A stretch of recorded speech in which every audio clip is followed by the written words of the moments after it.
Bwana we, picha linaanza na msichana mzuri sana. Umri wake ulikuwa miaka 10 mpaka 12. Kichwa chake kilikuwa kimepambwa kwa pembe, pia alikuwa na mabawa. Jina lake aliitwa Maleficent. Alikuwa ni msichana mzuri sana, lakini alikuwa akiishi katika msitu wa kichawi. Hajawahi ona ulimwengu wa nje tofauti na msitu wao. Msitu huu mzuri ulikuwa kila kitu kwake. Ajabu ni kwamba huyu kiumbe hajawahi ona wanadamu toka azaliwe yani, lakini bado alikuwa ni mwenye furaha katika msitu wake. Sasa katika msitu huu kulikuwa na viumbe vyote isipokuwa wanadamu. Pia kulikuwa kuna wanyama wa ajabu wamejaa tele. Siku moja Maleficent alikuwa akizunguka msituni, lakini ghafla mara ya kwanza akamwona binadamu ambaye ni mvulana mdogo akiwa kapotea na kutokea katika ulimwengu wa viumbe vya ajabu kama alivyo Maleficent, na alikuwa rika lake kabisa. Hivyo kauliza, wewe ni nani na unafanya nini hapa? Mvulana huyo mdogo akaambia Maleficent kwamba anaishi katika ufalme ulio karibu na msitu huu. Kisha dogo akasema, nimeona almasi hapa na nimechukua. Maleficent akachukua almasi hiyo kutoka kwa yule dogo, akasema nitakurudisha kwenye ufalme wako. Kijana akasema sawa, nitaenda, lakini kwa sharti moja tu, uwe rafiki yangu, na ikiwa nitakuja tena kwenye msitu huu utakubali tucheze pamoja. Kisha Maleficent akasema kuwa huu ni msitu wa kichawi na sio vizuri kwako kuja hapa, lakini tuone. Pamoja nayo wanapeana mikono. Baada ya kumpatia yule dogo mkono, Maleficent alisi shoti kutoka kwenye pete ya chuma ya mvulana huyo, akamwambia kuwa chuma huwaunguza viumbe kama yeye, kwa hivyo asija akiwa amevaa tena chuma hiyo. Baadaye tunaona mvulana huyo akirudi kwenye ufalme wake, lakini ufalme huu ulikuwa unataka kumiliki msitu huu uliojaa viumbe wa ajabu kama Maleficent. Anyway, wazazi huyu mtoto hawakuwa hai kwa udogo, muda wote alikuwa na huzuni tu maskini, lakini anakuwa rafiki mzuri wa Maleficent na hawakujali kuhusu ugomvi wa ufalme zao. Kwao wakawa wanacheza pamoja na miaka mingi ilipita. Kijana huyu alikuwa akija pale na kucheza na Maleficent, na hatimaye walikuwa ni watu wazima wote wawili wakiwa na umri wa miaka 16 na walianza kupendana bwana.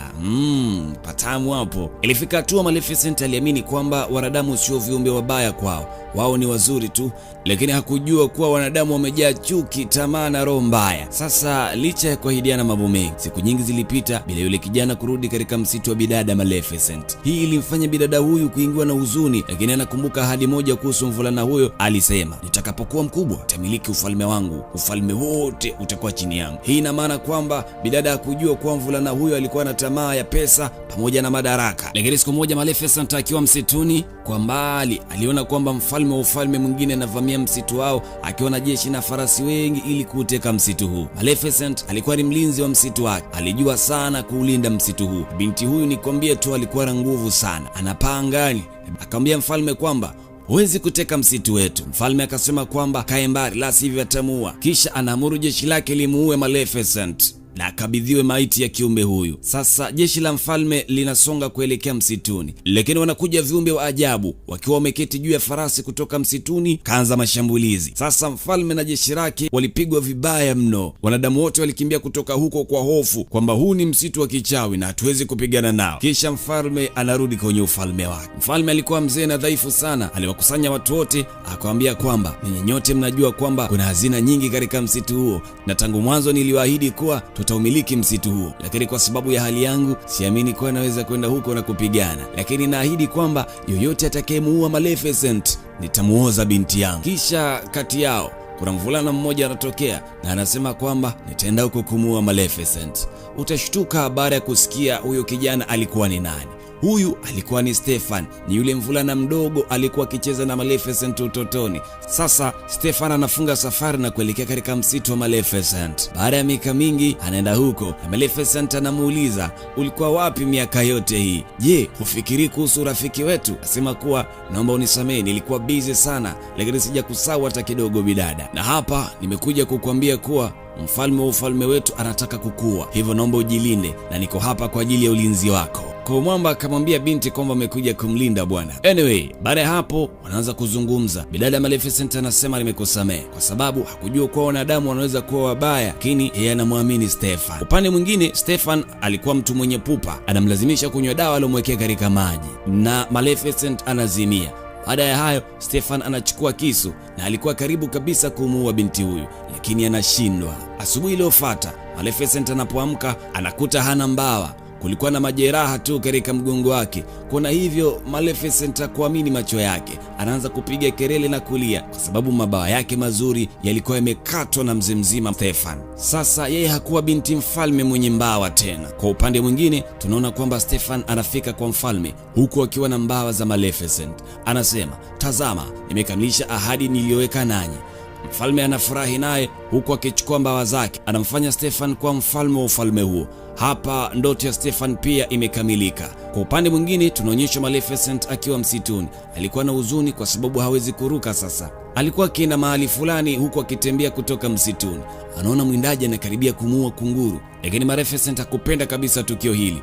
Mara moja anambadili kunguru huyo kuwa mwanadamu. Mwindaji huyo anaogopa na kukimbia kutoka katika eneo hilo. Kunguru huyo ambaye sasa amekuwa binadamu anakuja kwake na anamshukuru sana Maleficent kwa kumwambia asante. Lakini kwa nini umenibadilisha na kuwa binadamu? Kisha Maleficent anasema kwamba sitoweza kukwambia, moyo wangu umekuonea huruma tu. Kunguru huyo anasema kwamba sasa nitakutumikia maisha yangu yote, nitakutii kwa chochote utakachosema. Kunguru huyo alifurahi sana kuwa mwanadamu. Maleficent pia akakubali wazo la kunguru na kisha akampatia jina la Diavo. Sasa Diavo ndo atakuwa mtu wa kuleta habari kwa Maleficent. Maleficent alijua kabisa kwamba Stefan ndiye aliweza kumkata mbawa zake ili aweze kuwa mfalme, na hapo anaanza kuwachukia wanadamu. Imani yake kwa wanadamu ilitoweka kabisa. Kisha tunaona kwamba Stefan alikuwa ameoa binti wa mfalme katika ufalme huu. Sasa baadaye walibarikiwa kupata mtoto mmoja wa kike. Kulikuwa na sherehe nyingi sana katika ufalme huu. Sasa wakati sherehe zinaendelea, hakuna aliyejua ni nani ambaye anakuja katika eneo hili. Wezi amini, Maleficent pia aliingia katika ufalme huu. Kisha akamwona yule mtoto wa Stefan. Sasa anamwambia mtoto mdogo, kaambia yule mtoto mdogo kuwa yeye ni mzuri sana, lakini utakapofikisha umri wa miaka 16 sindano itachoma mkono wako na baadaye utakufa. Hii ikawa ni laana kutoka kwa Maleficent kwenda kwa mtoto wa Stefan. Pindi atakapofikisha umri wa miaka 16 basi atakufa. Kisha Stefan akamwomba Maleficent na kuambia asifanye hivi. Kwa nini unalipiza kisasi changu kwa binti yangu? Kisha Maleficent anasema kwamba mimi pia nilikuwa ni msichana mdogo sana, na unakumbuka ni nini ulichonifanyia? Lakini wezi amini, bado Maleficent alikuwa na huruma katika moyo wake. Akamwambia Stefan kuwa kuna suluhisho la laana aliyompatia mtoto wake. Akamwambia kuwa ikiwa binti yako atapata mpenzi wa kweli katika siku yake ya kuzaliwa ya 16, maisha yake yanaweza kuokolewa na asife kutokana na laana alilompatia. Stefan anakuwa na wasiwasi kwa sababu ya hili. Anaita fairies watatu wadogo na kuwaambia wampeleke binti yake mbali na hapa, wasimrudishe katika ufalme huu, vinginevyo laana alopatiwa na Maleficent inaweza kumdhuru mtoto wake. Baadaye mfalme Stefan anataka kwenda kushambulia msitu wa Maleficent, lakini hakuweza kufanya hivi kwa sababu Maleficent amefunika mipaka ya msitu kwa nguvu zake. Hakuna mwanadamu yoyote anaweza kuingia katika msitu huo. Kisha tunamwona binti mfalme, binti yake Stefan, jina lake aliitwa Aurora. Wale fairies watatu walimpeleka mbali sana, lakini Maleficent anajua ni wapi anakoishi binti huyu Aurora. Sasa Maleficent anajaribu kumtisha mtoto huyu, lakini mtoto huyo mdogo badala ya kuogopa anaanza kutabasamu. Sasa moyo Maleficent ukawa laini kwa